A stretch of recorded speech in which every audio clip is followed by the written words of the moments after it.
people will spend thousands of dollars to have somebody do a breakdown, do a budget of their script, do this, do that. I'll put this together for you. I'll put that together for you. Next thing you know, you're down $10,000, $15,000, and you're absolutely nowhere at that point. you just broke it down.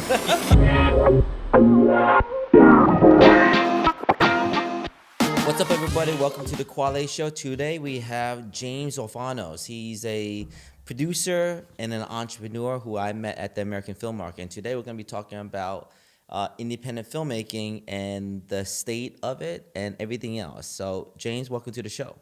Thanks for having me, man. It's great to be here. Yeah. So we met at the American Film Market, and we had I think we immediately connected. I think we shared a lot of similar views on things, and I wish we were recording our conversation when we were there. So I seen your IMDb, and you're known for a good cop. Tell me more about that, and then we could kind of get into the other details that's needed for the audience to want to hear how you made it. Yeah, of course. Well, A Good Cop is a TV show, 10 episodes, 1 hour each episode. It's a crime drama. It's a police crime drama, and we shot that in 2021. So basically at the tail end of COVID, and then it came out in December of 2021 into 2022, so it aired. And that was a lot of fun. We shot that all over New York, a little bit in New Jersey. We kind of shot that everywhere. It was 80 production days.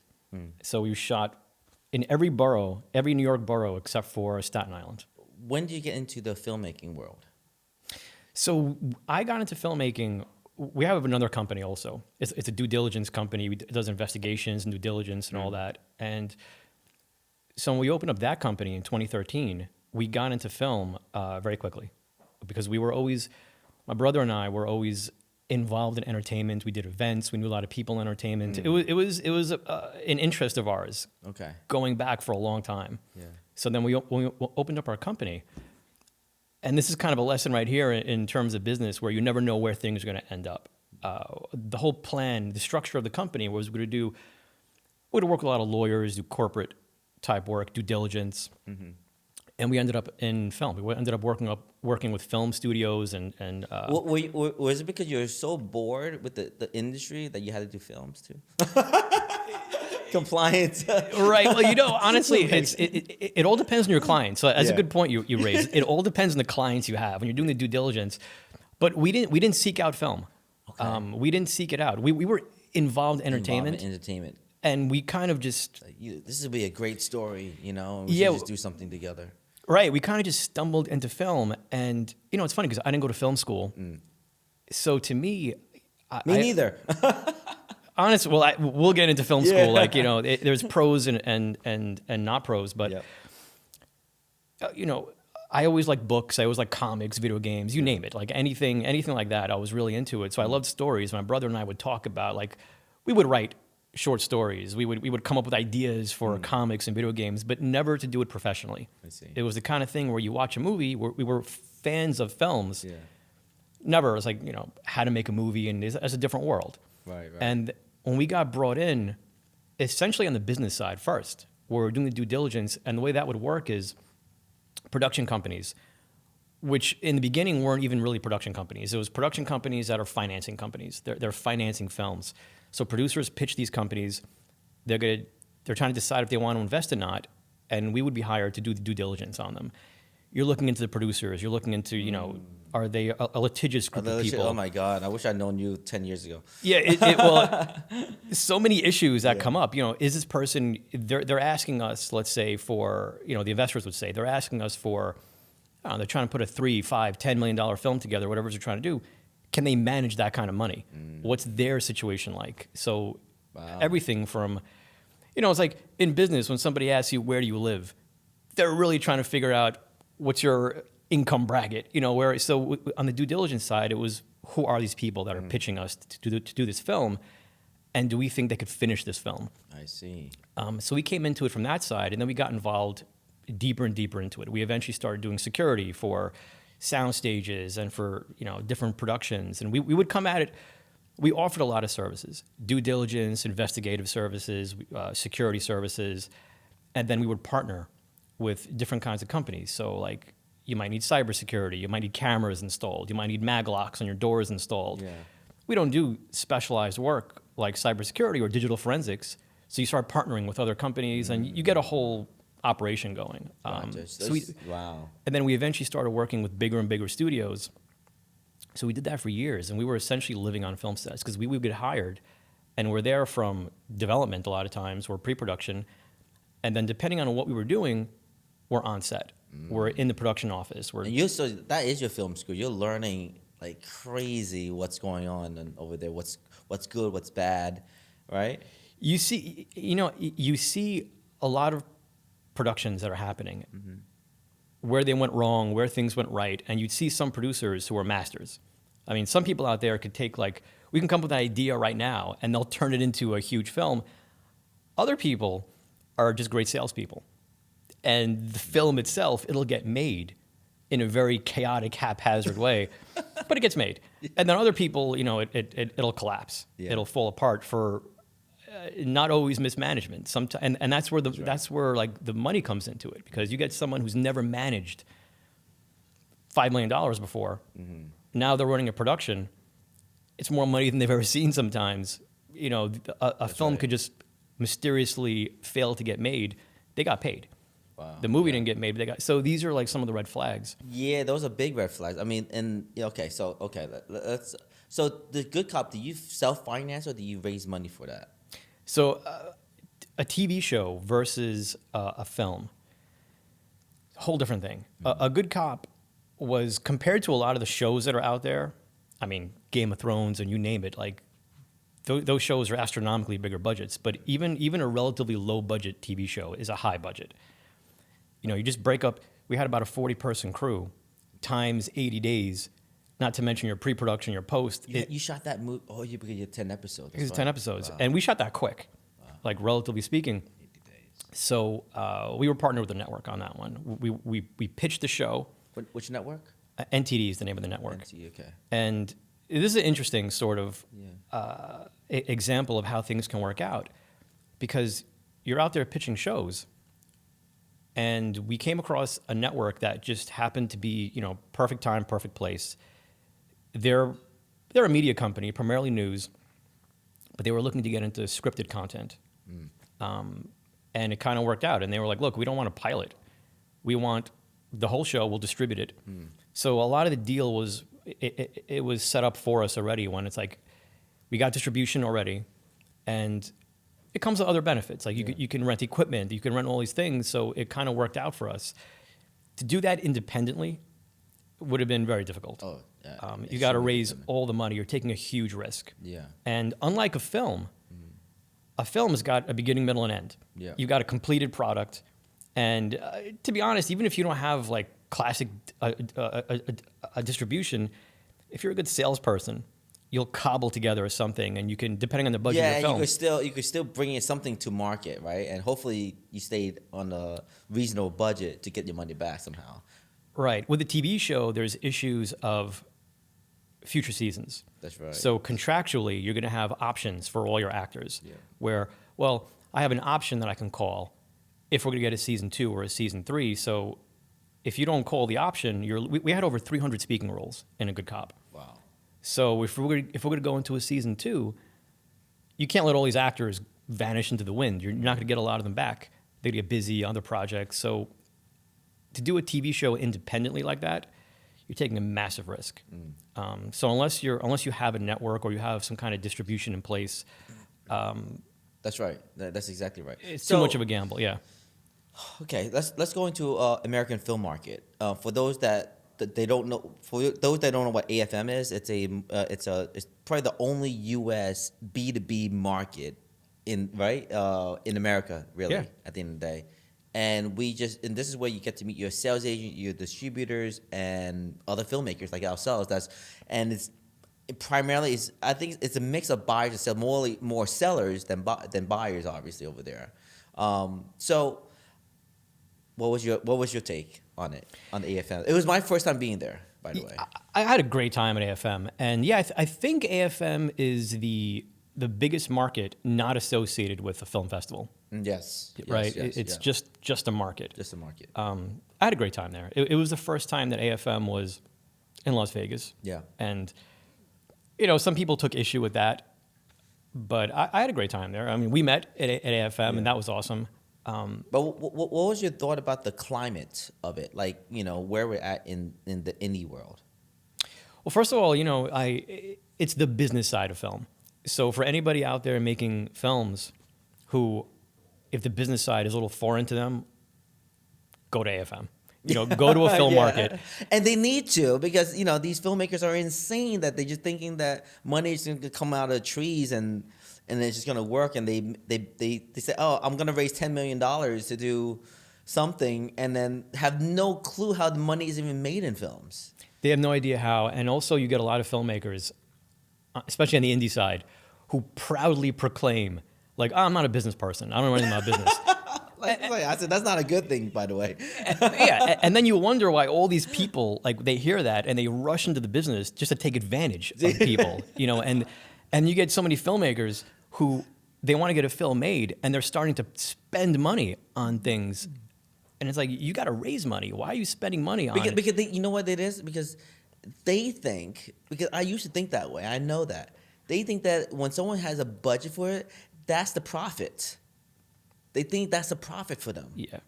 And Oh, 100%. And also, there's people who do take advantage. And there's people who, people will spend thousands of dollars to have somebody do a breakdown, do a budget of their script, do this, do that. I'll put this together for you. I'll put that together for you. Next thing you know, you're down $10,000, $15,000, and you're absolutely nowhere at that point. you just broke it down. And people are just coming in. It's like, oh, you're not a business person. Don't worry, I am. Give me $10,000, and I'll help you do this, and I'll do that. Yeah. You're down thousands at this point, and has it helped you make your film? Years have gone by now, and your film's still not made. Yes, right. What was that for? But AFM, so I would recommend everybody go and check it out, because it literally is the business side of film. And you also get to approach film in a different way, because, if we decide to make a film, the fun way of doing it and the artistic way of doing it is, what story do we want to tell? Like, what's fun for us? What do we want to tell? You go to AFM and you find out, it's like, well, this is what the different markets are looking for. That's right. Here's what the South Asian market is looking for, the European market, the American market, different demographics, what they're looking for. So it'll help inform your decision. Yeah.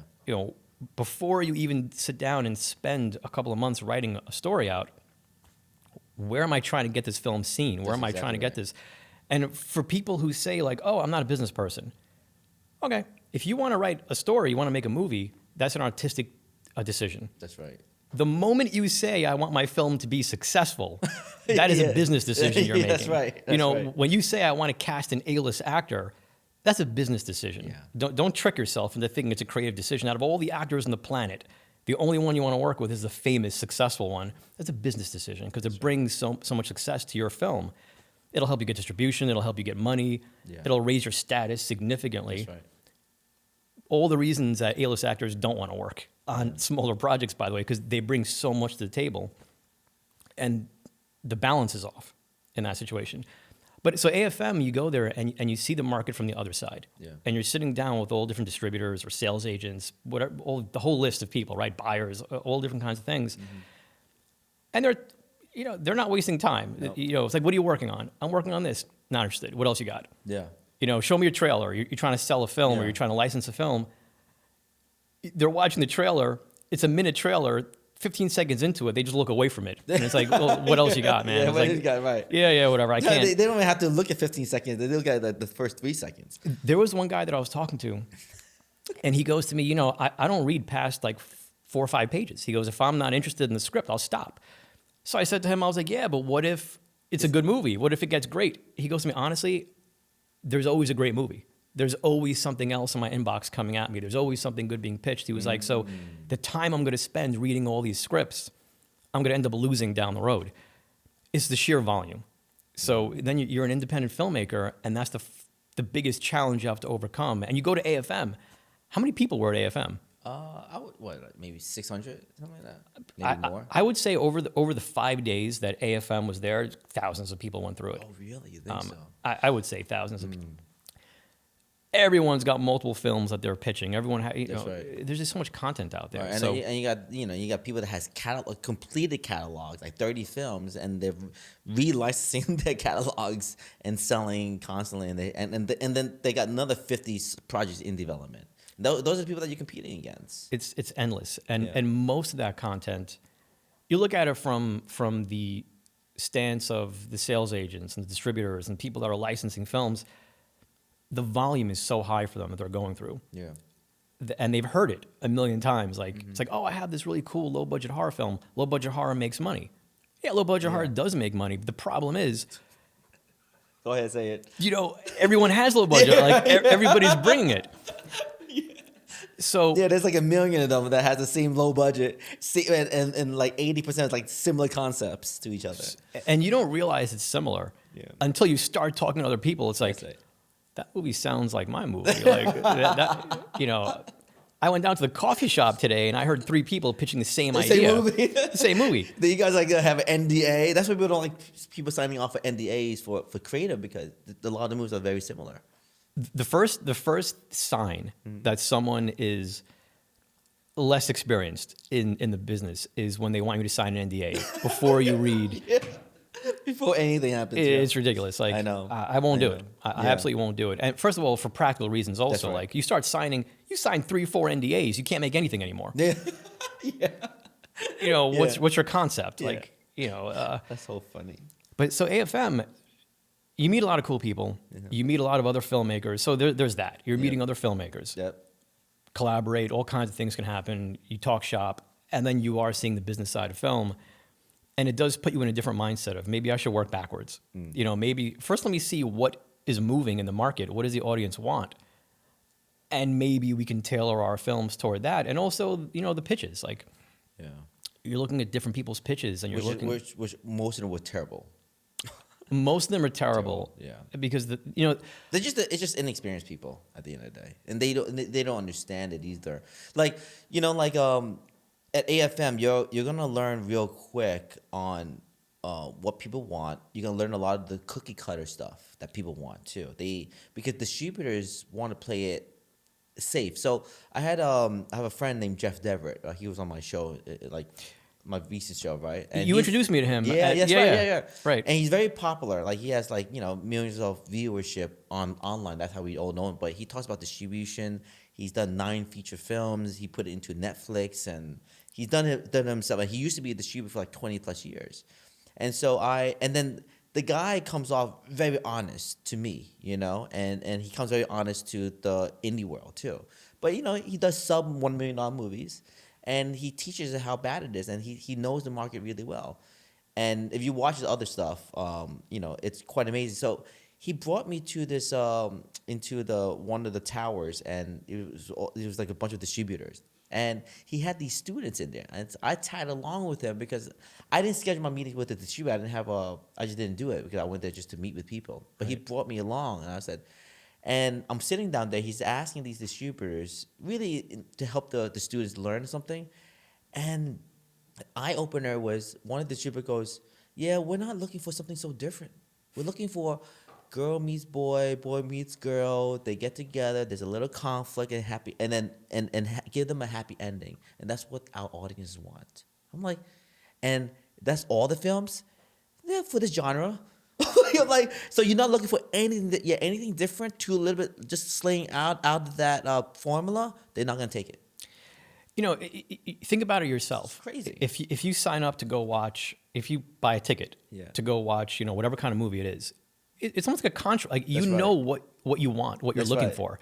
If you're not getting it, if you go to watch a slasher and it turns into a rom-com, it's like, this is not what I signed up for. I want to see some gore in my movie. Right, exactly. I don't want it to be so similar that I'm like, oh my God, I know exactly what's going to happen. But it's got to be similar enough where it's like, I'm in the mood for this kind of movie. Right. It's what I want to watch. That's what I want to watch, yeah. And that's right. Yeah, that's a great... The guy, he's good. Like, I remember when I first met him, I was like, he looked familiar because he pops up on my Instagram sometimes. Like, I'll see reels, and he always says good stuff. And that was a big sign. That was a big eye opener for me because a lot of filmmakers want to do something so different that hasn't been made.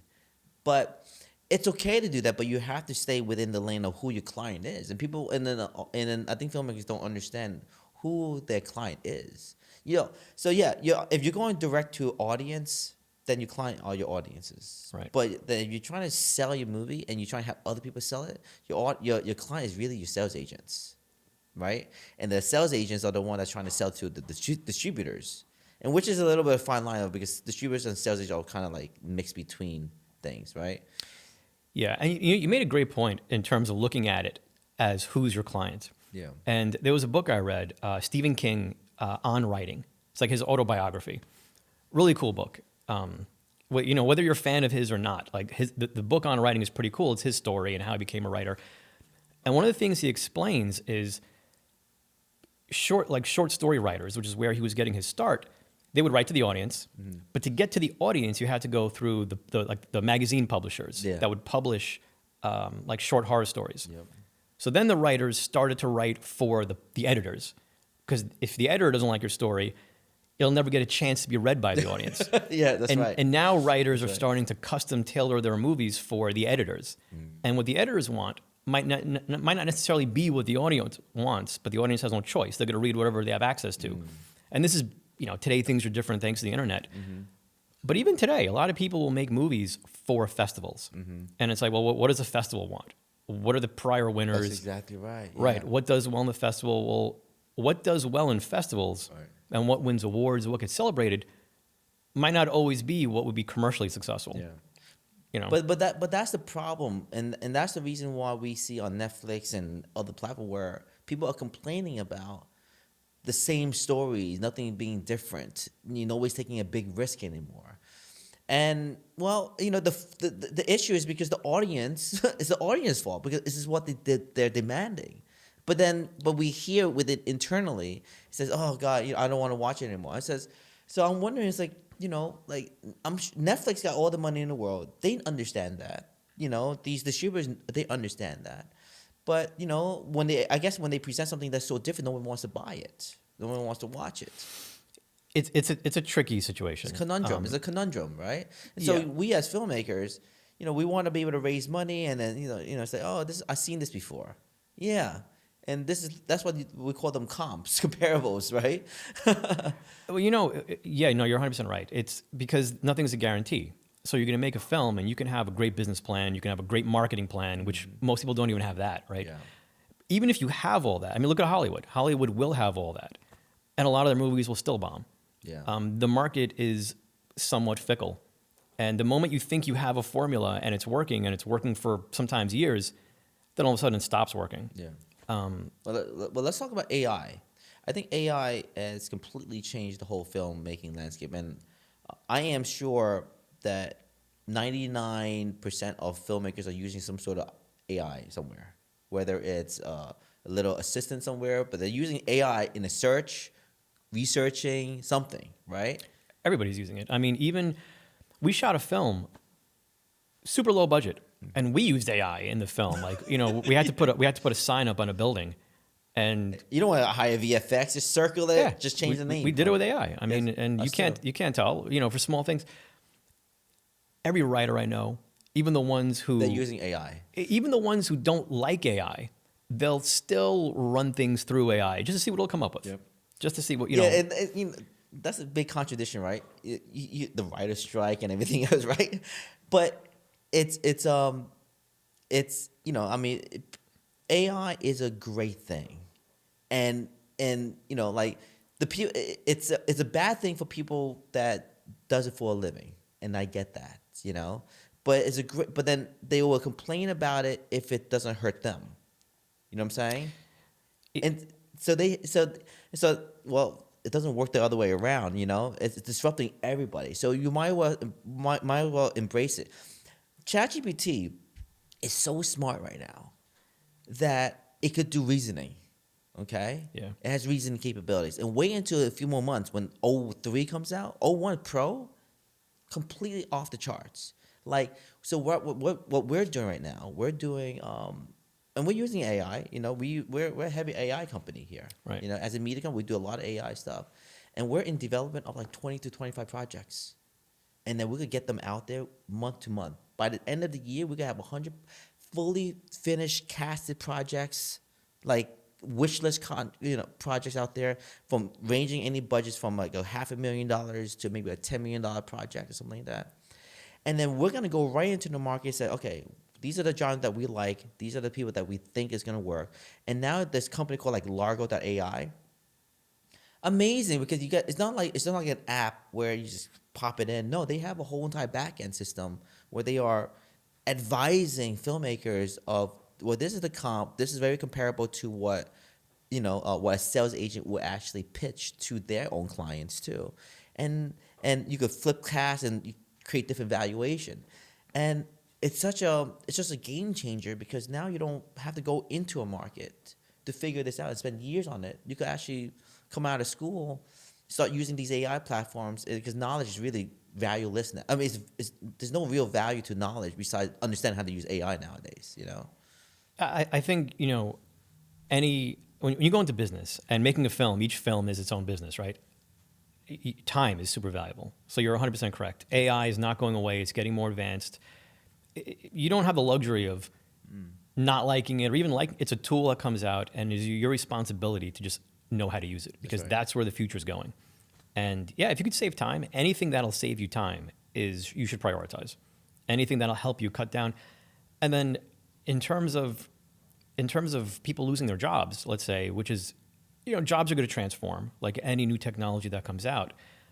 But the best way you can help people, if you're one of these people who's like, listen, I don't want to just do it on AI. I want to hire the FX people, but I can't afford to hire the FX people, so you're not hiring them anyway. Become successful. Yeah.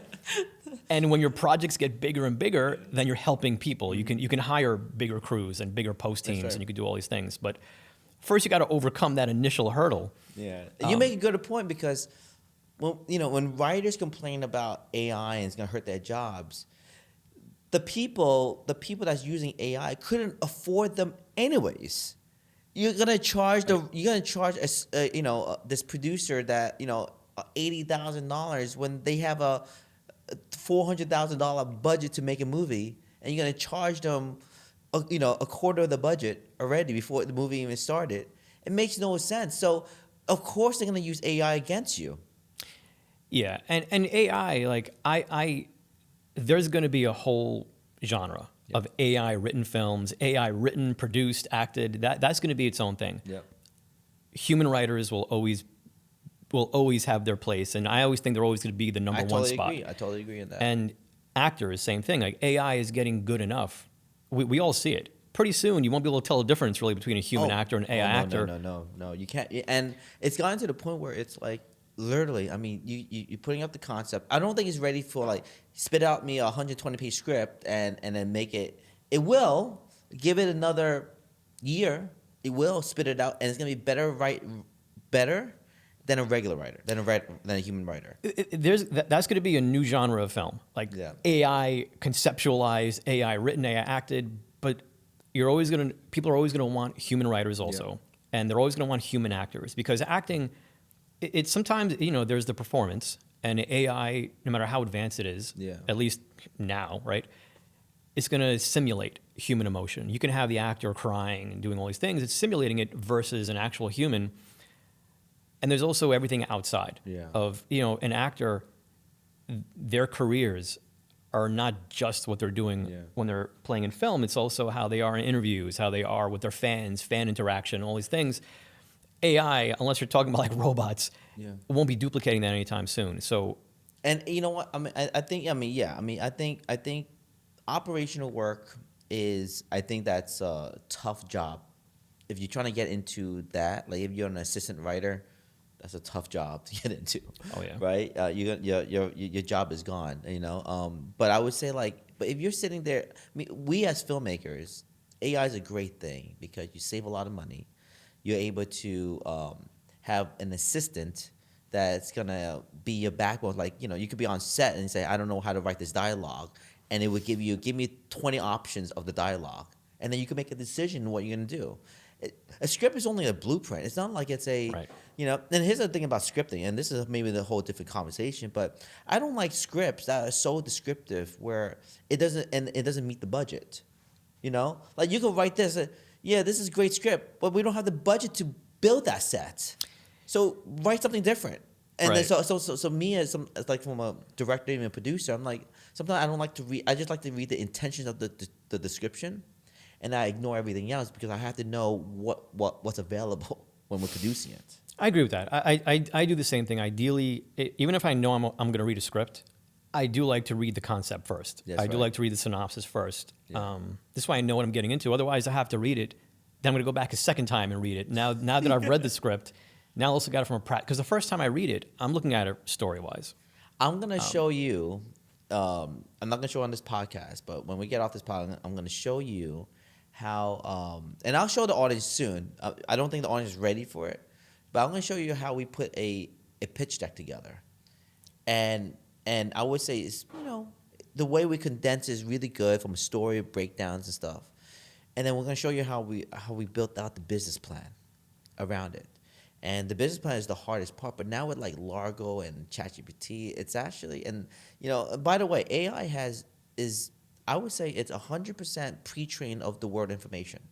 Like you can't squeeze any more juice out of it. They know everything at the moment, and so now they're trying to think about how does AI create new information without humans. That's what they're working on.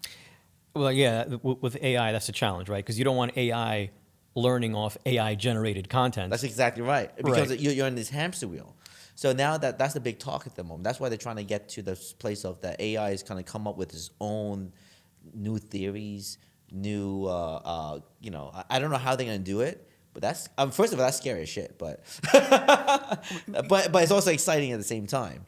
We know it's scary, but we're here at the beginning, relatively at the beginning of it. We're in beta mode, man. Right. I look at it like in beta or something. So in my opinion, like we see how advanced it's getting. Yeah. And first of all, we've been seeing these movies for decades, That's right? right, yeah. AI, Terminator taking over. Well, like, we don't learn from our own lessons. right. We don't.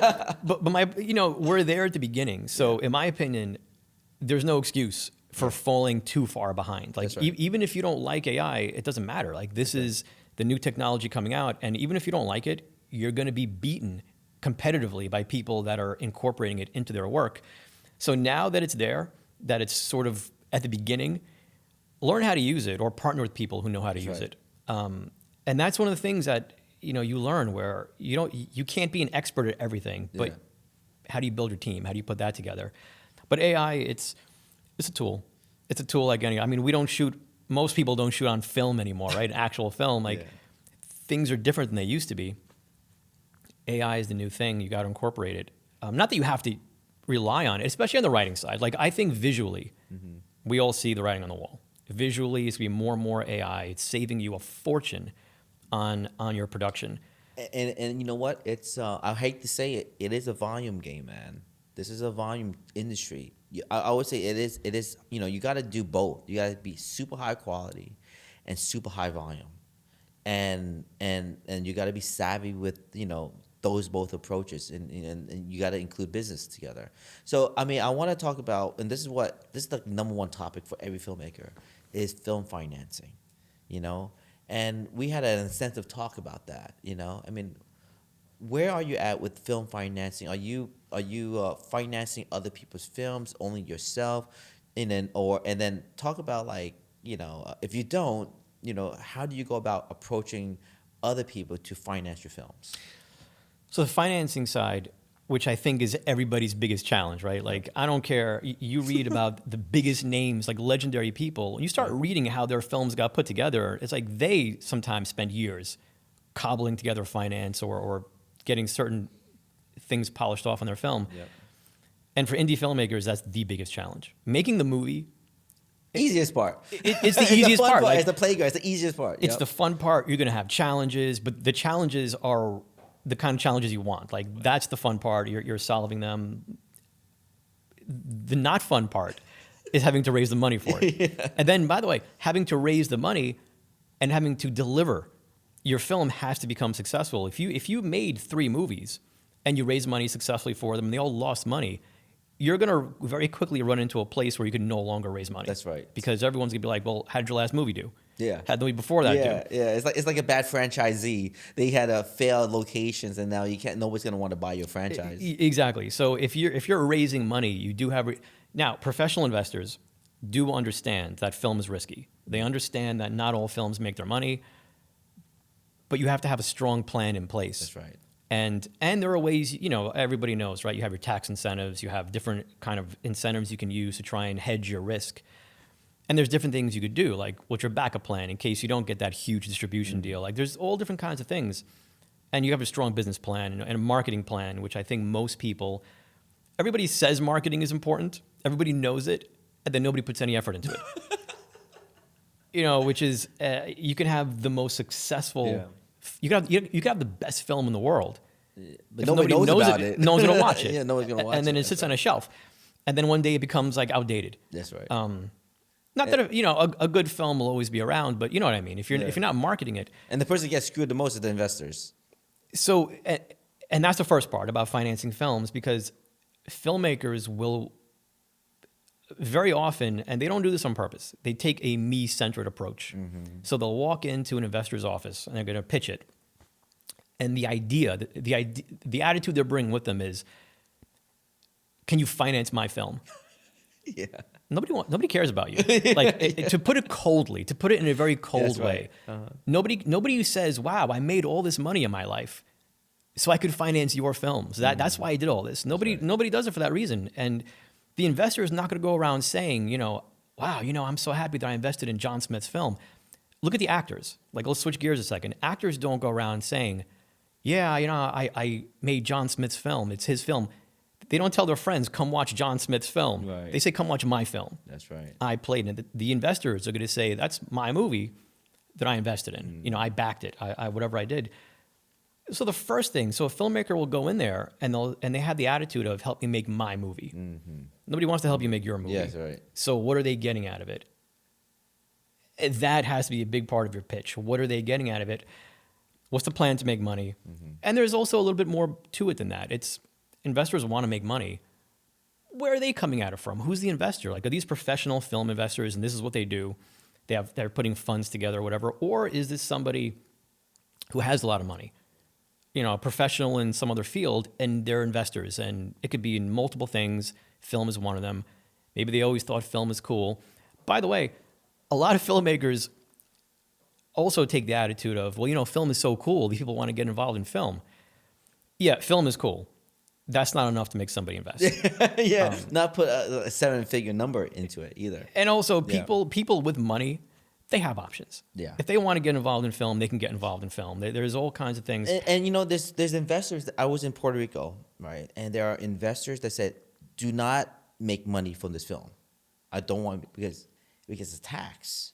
They want to make sure it's a loss, but they get so they said, draw me out something that I'm going to benefit a lot from the film, as long as it doesn't make any money from it. So again, that's an interesting one. Yeah, so one of the things, and we learned this back before we even got into film, the investors might have a different motivation. And you know, it's interesting because like even networks sometimes, or like a streamer, filmmakers we all have the same goal. We want our film to be as successful as it could possibly be, as many people watching it as possible. That's our goal. A streamer or a network or whatever it is might have the attitude of, listen, we license content. We want to put out some original content as a value add to our subscribers. So they want to make a film to bring in subscribers, not necessarily because they want that film to go on to become so successful. It's a marketing That's right. Thing for them. So for you, it's, I want the film, you know, maybe we can go theatrical with this. And they're like, oh, we don't care about this going theatrical. Like, we just want to put out original content so we can show our subscribers. You get licensed content plus original content. We just need to fill in some of the slots. Oh, we need more romance here, you know, and we just need to just push some things and put a fresh one in here. Right. For them, it's essentially marketing. That's right. That's exactly right. But for you, you're going into it. And for investors, I came across an investor one time who, you know, we were talking about them investing in our films, and they kept trying to get us to film in a certain location. And I was like, well, that doesn't really make a lot of sense. It's not a terrible place to shoot. They had decent incentives and all that, but it was odd that they kept pushing for that one location that was so far out of what we were thinking originally. And it had logistical issues and all kinds of issues. And like, no, it's great. You get great incentives. We know people there. We know local people. It turned out, behind the scenes, their plan was to build sound stages. And that's really what they wanted. They were building sound stages, and they wanted to pull film into their area. And that's the They real. should have just said that straightforward, right? Well, why would they? Oh yeah. You know, yeah. from their attitude is like, you don't need to know my plans. Like, this is That's my true. business. This is my business, right?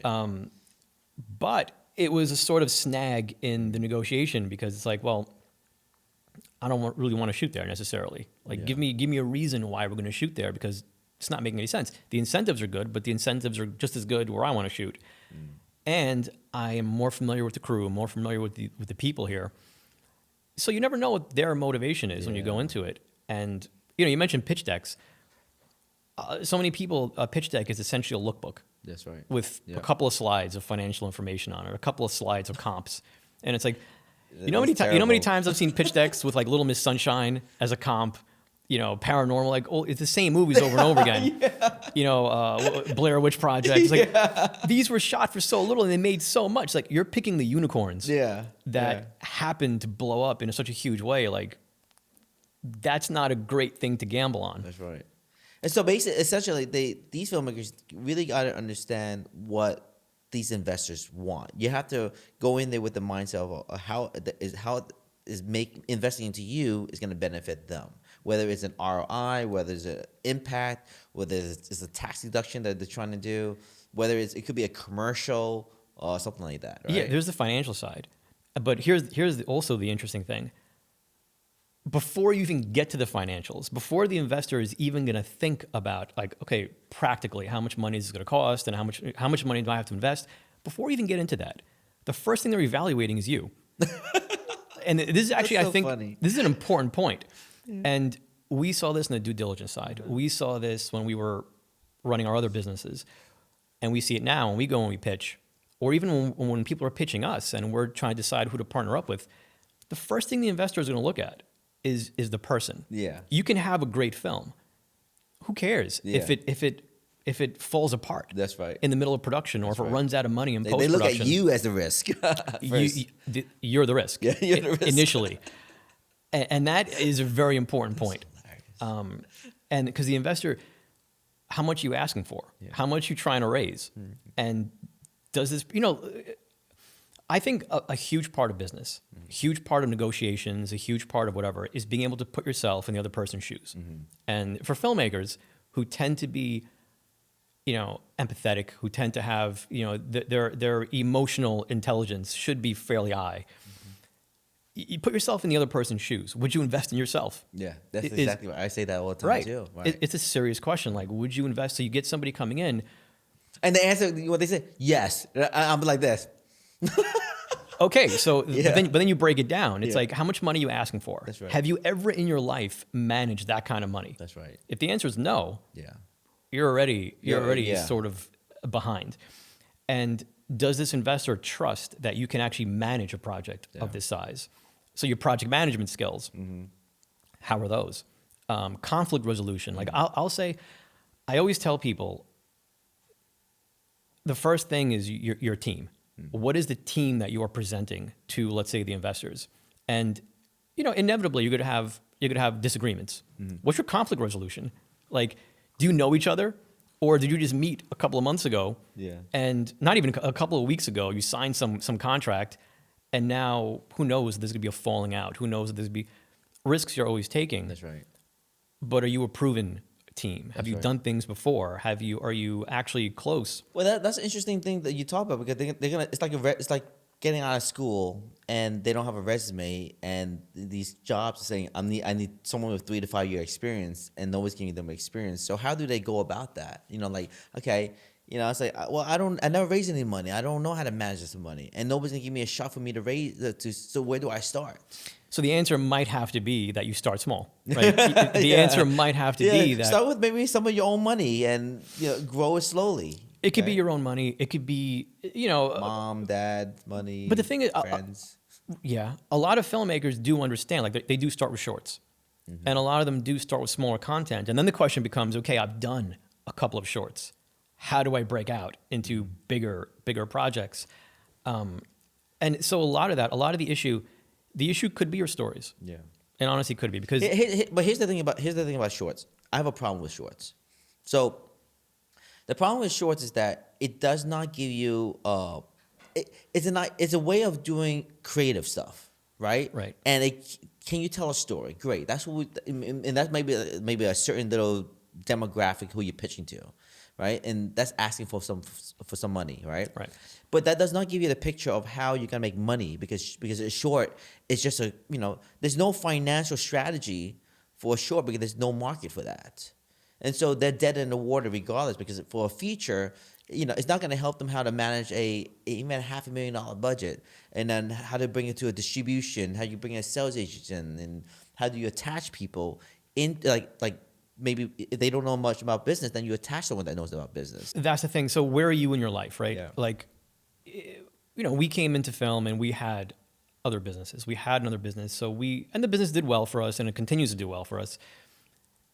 So we've managed projects. By the time we got to our first set that we're running ourselves, yeah, and maybe not a film necessarily, but we've managed projects. We have employees. That's right. We've done payroll. We've done taxes. We've done all these things.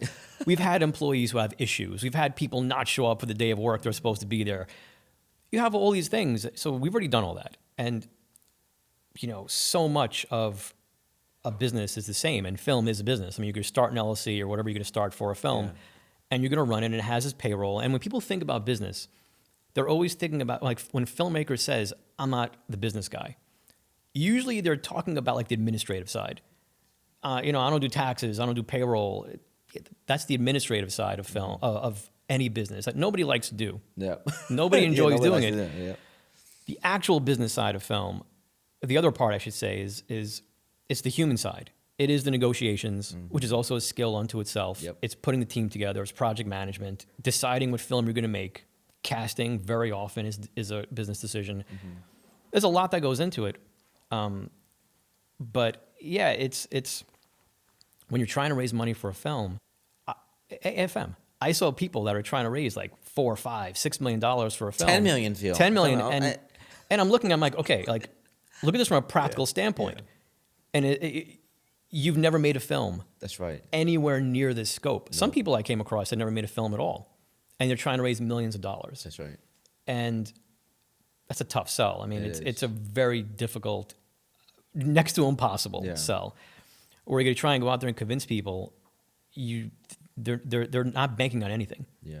You have no plan for distribution. You have no plan for anything. And here's the thing about this too. So, okay, you got those that are raising, and then you got the ones that work for with the producers that's trying to fund. And the thing is that they're just trying to get a fee from the investment, and if that's their mindset, then they don't care about the business. They're just trying, hey, I got this movie, and they're great salespeople. Maybe they're gonna pitch whatever they're gonna pitch. But there's no care, and I would say they were all flooded around AFM. There's a lot of people who, on both sides, they don't really have a passion for at least that particular project. Yeah, and they're doing it. Some people just want to be on set. Yep. It's like, listen, I haven't made a movie in 3 years. I got to get back on set. Bad motivation to have. I mean, it's an honest motivation. Yeah, it is an honest thing, and there's nothing wrong with it. Yeah, by itself. Not a thing you want to be broadcasting to people. It's like, I just got to get on set, so I knock this script out. And I come across that. Like, I come across, it's like... Yeah, I met someone that was like, yeah, I just do Christmas movies. Yeah, I do them for like really low, and I just churn and burn, and it's like, and then I just, I make them for like $25,000. I flip them for $40,000, and it's like, okay. And so why are you in the business? Just...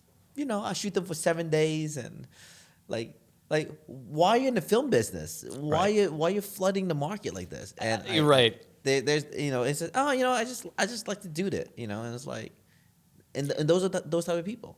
So your challenge, right? Exactly. So to that point, your challenge as an independent filmmaker, you're not only competing against so many other filmmakers that are just like you, that are coming at it from a place of like, I'm passionate about this film.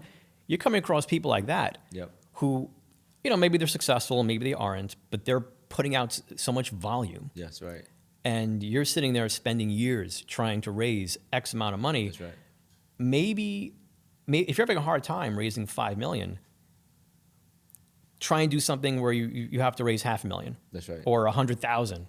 50,000. And you know, another thing too, like for people to raise money, they have to have their own skin in the game as well. Like I truly believe that.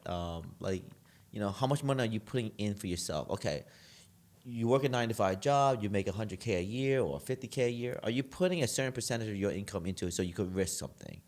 And to me, that's important because as an investor, like even me as an investor as well for things, I want to know, I can't be the 100% guy where I give you the money and it's like, you got to feel equal. You got to not be able to sleep at night either, It's common in like in real estate. Yeah. In real estate, it's very common for you to put your own money into a project to help, exactly what you're talking about. You got your own skin in the game. You have whatever. You're trying to develop a real estate project. And in film, very often, you don't see that. And now we run into the same problem that I was talking about before, where the filmmaker themselves could be part of a red flag. Because it's like, if you're not putting money into the project, it might be because you don't have money to put into the project. I mean, starving artists are a real thing. Now, film is a difficult business. It's a difficult business. And, filmmakers, most of them, actually work very hard at trying to get these films made. They just don't understand a lot of times. From the negotiating standpoint, they're not putting themselves in the investor's shoes, or sometimes they're coming at it from an honest place, but they're maybe being a little unrealistic in terms of like what they're trying to make. So sometimes they can't put their own skin in the game, but there's other ways you could do it. You could tie, let's say, your compensation into the success of the film. So if you can't put down 50,000 of your own money or 100,000 of your own money into a project, you can at least show it's like, you know what, hey, I'm trying to tie my compensation into the film and I'm going last. You know what? That's what I did. That's what I did for the Christmas Cowboy. I didn't take a director's fee, and I also didn't. I took equity, and I said that we'll do the whole 100% post, and so my post production, really was 6 figures easy. Right. Finishing everything else, right? From sound design, composition, blah blah blah. That's another way of doing it too. Like if you're really good at that, you could always throw those skill sets into to guarantee something, Like, but if you're a terrible editor, you can't sell that. If you're a terrible sound designer, you can't sell that. But you're good at those, you could sell those, and so in exchange of equity too.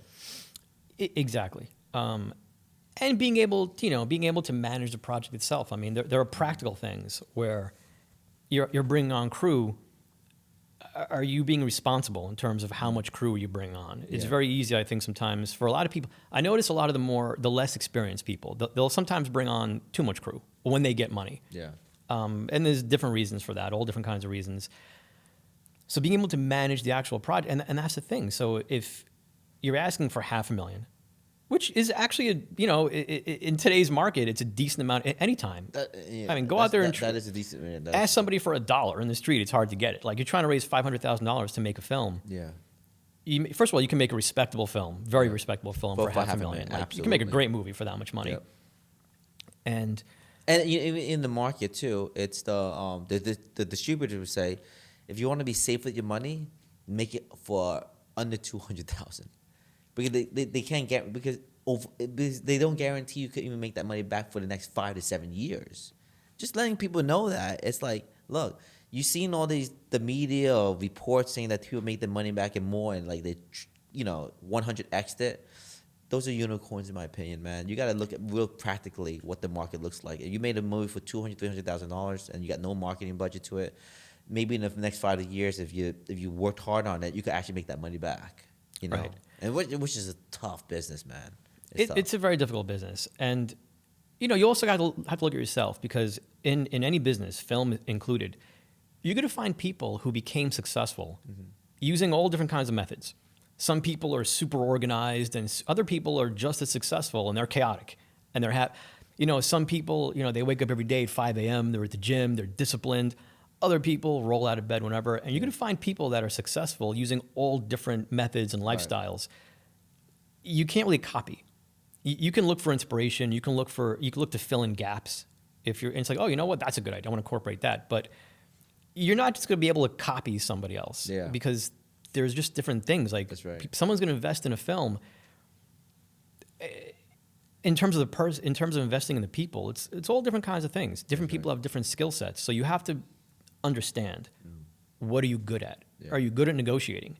Are you good at project management? Are you good at, let's say you really are just a creative person and you don't want to touch the business side. It's just not your thing at all. You don't want to think about it. Right. Then you got to partner with somebody who you can actually trust. And I'll tell you another red flag. Another red flag on that topic of partnering with people is when a project comes to somebody and they've gone through like 10 producers already. And it's like, what's going on over here? Well, this guy didn't work out. That guy didn't work out. Well, we have multiple issues here. Yeah. Multiple what problems. happened, man? Right. It's like red flag after red Yeah. flag is popping up. Like, you could be being unrealistic. Yeah. Where it's like, well, this guy didn't get it done in 6 months. That guy didn't get it done in a year. That guy, movies can take a while sometimes to get made.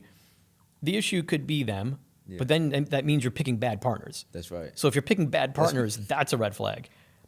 It could be because your movie is just difficult to get going. Yeah. And if that's the case, why aren't you recognizing it? Yeah. And you're You're smart, man. Yeah, you recognize. You're asking the right questions, man. Oh my gosh. So people, it's again, like you come down to the person. Yeah. And a lot of times people don't realize how many red flags. Again, you look at it from the investor standpoint. Yeah. I get people, you probably had the same thing, like anybody out. They'll bring films to us and it's like, I was with all these people, none of them worked out. Why would I get involved in this project? Well, I'm a charity guy. What's wrong? I don't know what the issue here is, but I don't really care because there's tons of projects out there, and so that's an issue. And it's no different than someone who it's like, I've been involved in lawsuits my whole life. And it's like, I don't care whose fault it is. I don't care what's going on. Honest, thank you. Yeah, it's like, you're just bad luck. Like, there's just bad stuff going on over here. So, and then on the pitch deck, right? So a lot of them are essentially lookbooks. A lot of them, and the investor doesn't care about that. Don't come about lookbook, nope. They do care about the story. Yeah. Like, as business oriented as they are. Yeah. And again, think of yourself. Like, if I'm going to invest in a film, 2 films being equal. Yep. I think I'll make money on both. I would rather invest in a film that I think has a good story. That's right. Of course. So they do care about the story. Another little thing that I've learned about investors is, the way a lot of filmmakers will say, I'm a creative, I don't do the business side. A lot of investors do actually have, especially like on the indie level, like if you're talking about like the real estate guy who's made a lot of money, the surgeon, whatever it is. Yeah. A lot of them are doing this because they down deep love creative ventures. And the same way the filmmaker will have a sort of insecurity and say, hey, I'm not a business guy. The business people very often will have an insecurity talking to the filmmaker about the creative side. That's interesting. Even if they're going to break it down on their own and they're going to say, I love this part, I don't love this part, like what a cool character, what a cool story. When they're talking to the filmmaker, a lot of times they'll take the attitude of like, well, this is an actual professional filmmaker. I don't feel comfortable talking to them about necessarily. that. Yeah, I'm gonna look like an idiot. Yeah, so you have like 2 people that both have their sort of like. So I take the attitude of the investor would prefer to invest in a story they like, and then you have like the whole aspect go beyond the story. Like social impact has become a huge thing nowadays, right? Massive. Where if you could tie a social impact angle to your story, a lot of stories have it built into it, right? A lot of stories, like a story about an alcoholic who ruined their life and they ruined their story. Your story is not about alcoholism. It's about, let's say this, but you can pull out a social impact thing and that can help you, certain investors might be interested in that. Certain organizations you can partner with. It helps you on your marketing. Yeah. So there's different angles you can approach, but an investor would rather invest in a story they like. So there is that. But on the pitch deck and on your presentation in general, there has to be that plan to make money, like a realistic, legitimate plan of this is our plan to make money. It's our plan to market it. Here's how everybody's getting paid. The answer better not be, we're just going to make so much money. And that's not going to be the answer. And the answer better, what's your demographic? Yeah. The answer better not be everybody. That's a bad answer. That's a bad answer. Everyone's going to be interested in this. Maybe everybody will love your movie. Yeah.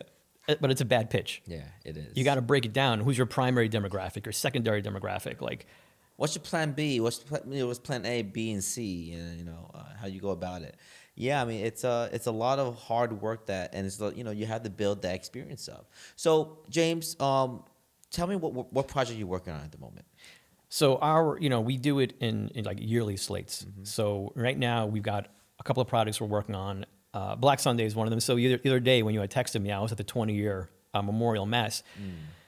In 2005, it was the biggest FDNY tragedy after 9/11. So it's a true story. And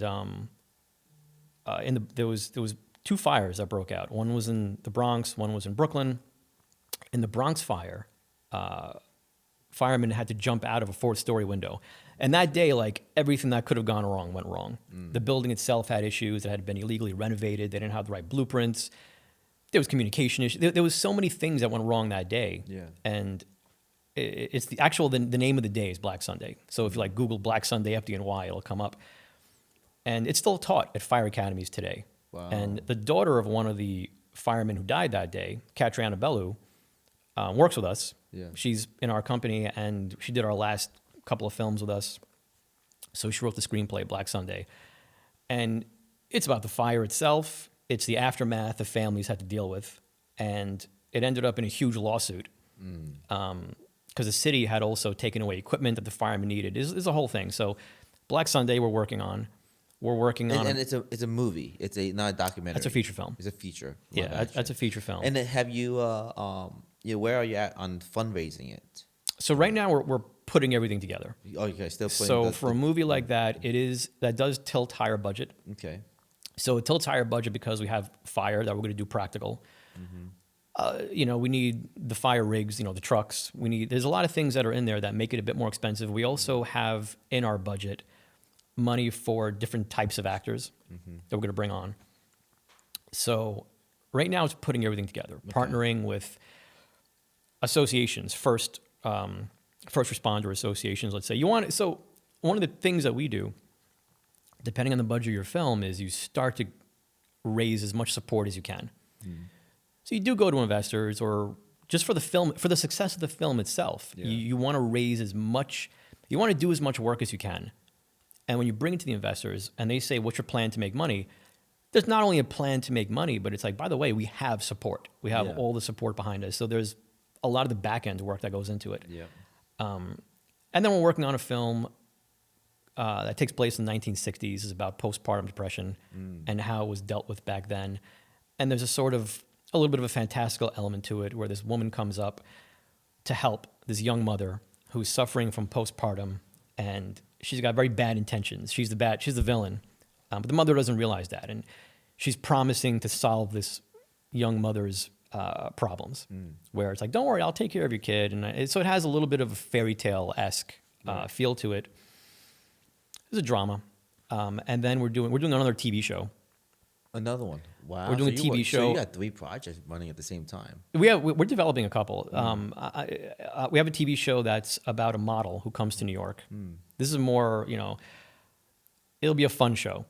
But also dealing with a serious issue about a model who comes to New York, young model, starts to become very successful and is getting tied into the, more scandalous sides of New York life, clubs and drugs and all kinds of stuff. So it's glamorous, but there's a lot of pitfalls that are there. And she's fun. She's a young model, and she's living in an apartment with a bunch of other models, which is, agencies will sometimes do this. And you're at the place of putting these concepts together and then the decks together, and then are you looking, and then you're going after the fundraising as well, going to the markets, but are you going to be, or you have other people that's going to help you? So we have a core team, which we're lucky to have. We have a core team. It's me, my brother, and Catriona that we're partners on all of our projects. And so we do have that, where there's the core team on every project, and we can do a lot of the work internally. So these projects are all written internally. These projects, we do breakdowns, budgets, schedules. We do our own decks. We do all that stuff. So we could put all that together, and then we look for, like I said, all the support. Maybe we're building social impact for some of them. Yeah, and the approach is really just call, email, just going out to the market. So I'll say that, and this is, if there's some secret, I don't know it. But my experience has been that there is no secret to financing your film on the indie level. Yeah. You really, in the beginning especially, You don't have a pipeline. You got to grind it, man. You got to grind it. You got to call people up and how much am I looking to raise? Yeah. And you have to go into salesperson mentality of you got to get the money. Because you don't have the pipeline. Yeah. You don't have the pipeline of investors you've worked with. How do you do it? I mean, is it like, okay, someone that doesn't have the pipeline, or, I mean, okay, someone is smart as you guys doing it, but they're going to be going what? Online IMDb, look at credits, and you start calling people up. One way of doing it is look at other films, Yeah. similar budget to yours, or similar, in scope to yours. Who are the EPs? Who are the investors? Who are the companies? Start calling them. Who are the producers? You can try calling them. I mean, that's the point of the credit. They want to get known for it. They want to be called. They want to get called. Yeah. Now, here's another thing, though. Look at the number of producers on a project, and this is a whole other conversation, but you don't always know how a person got there. There's a lot of people. Yeah, that's true. There's a lot of people that will tack themselves onto a project for all different kinds of reasons. So okay, you can still call them, and you still call them. You still call them, and you still see if the relationship will work. Mm-hmm. That's one way of doing it. Another way is you just got to build your network out a lot of times. You got to position yourself. You got to position yourself. So you have to get out there and just build your network. If you're between films, still you continue the networking. Who are kinds of people who can at least introduce me to investors? Yeah. Who is positioned themselves where I could build and this is not as like selfish as it sounds. I mean, it's nice to have professional contacts that you can hang out with. Yes, right. And for us, like, we're making films 24/7. You're the same way. A lot of filmmakers, and I have so much respect for them. Like even AFM, when you go there and they have like the parties afterwards. That's right. Everyone's wearing the lanyards. Everyone's still networking. No one's really partying. And I'm like, you know what? Filmmakers are serious people. Yeah. A lot of them. Your friends are going to end up. All my friends at this point are friends, but they're also people that I could potentially collaborate with. Mm. They're also people we could help each other out. That's exactly right. Even if they're in other industries, they could be accountants. That's exactly right. I mean, I look into different industries. They all have some sort of aspiration of being in the creative industry because it's kind of outside the scope. Everyone has some sort of need or want to. It's like a movie, like a need and a want, right? They all have something. So as a filmmaker, you just have to go out there and just get out there and talk. And like so many people are like just so in the box, they don't want to go out. I said you have to go to a meetup group, do something, man. Do something, and also it helps you because you need different perspectives. Mm-hmm. Like so many filmmakers are in the bubble of filmmaking. So like even if they want to make a pitch deck, right? They have a challenge making a pitch deck. That's right. They're online looking up film pitch deck. You know what? Any industry, pitch decks are relatively the same thing. That's right. So, and also if you're running into challenges, you're running into a difficult negotiation, you're running into someone who's trying to be tough with you, you're running into all kinds of things. Sometimes it helps to have people outside of the film industry. That's right. That's exactly right. Successful people, even better, that you can go to them and be like, listen, I'm having this issue. They'll give you a whole different perspective. That's right. And they'll give you support outside of the film industry that you can leverage. And more than likely, and if you position yourself right, I'm sure they also have a network and contacts, other people that's in similar industries. Exactly. They all have that. Right. So you don't only have to approach it as I'm a filmmaker. Right. I'm just going to network within the filmmaking industry, and there's a big world out there. Yeah. But everything is interconnected. Yeah. So if you're looking for investment, it's going to be checking on IMDb. It's going to be cold calling. Yeah. It's going to be tapping your own network and trying to find people who might be interested, might be able to help you out.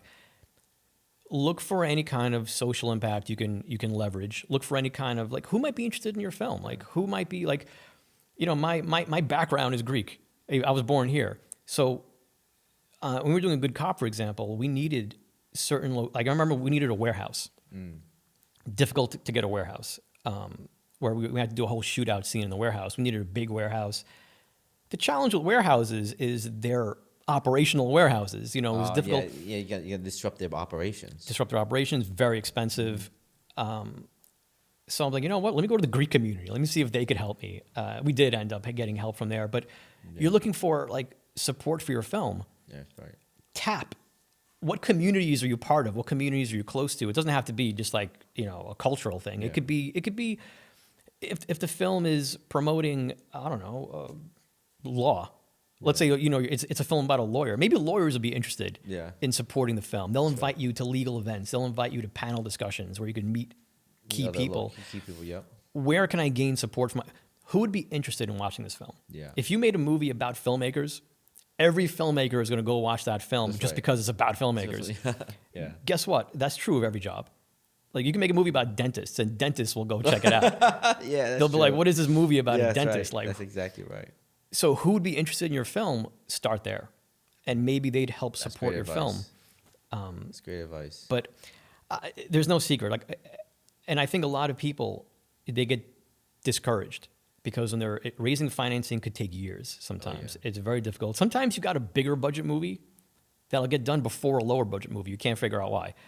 It's, you know, certain film. I was at Holly Shorts one year out in LA, and there was somebody on a panel. I forget who she was, and she was like, some films want to get made, and some films don't.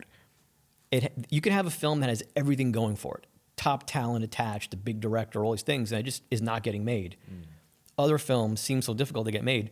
I believe in that. I become more superstitious like as I do it. But so yeah, and a lot of filmmakers, they get discouraged because they think there's some financing secret that they don't know. And the only secret is, as you make more movies, you become more successful, more people want to invest with you. That's right. More people want to get involved with you. And then you have a pipeline to money. You've got a pipeline for, you know, investors and agents for bigger actors and all kinds of things. But until you have that pipeline, maybe you have to make that $70,000 film. And you made it for 70, at least break even on it, right? At least try and make your money back on it. Everybody's happy with it. You made a good film. Right.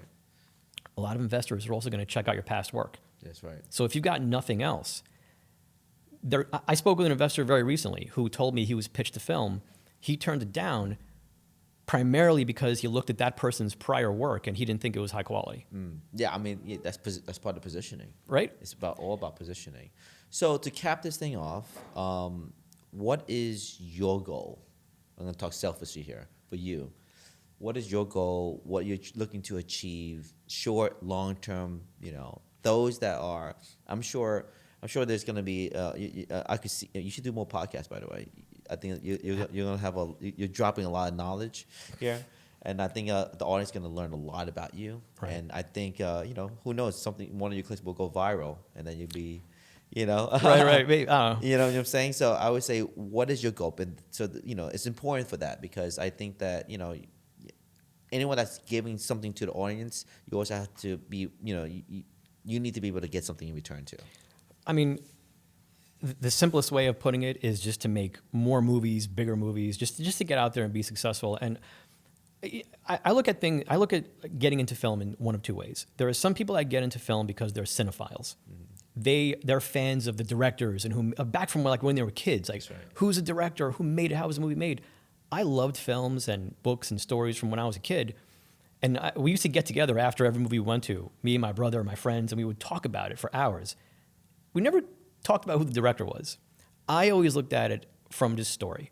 So in terms of my goals, it's to make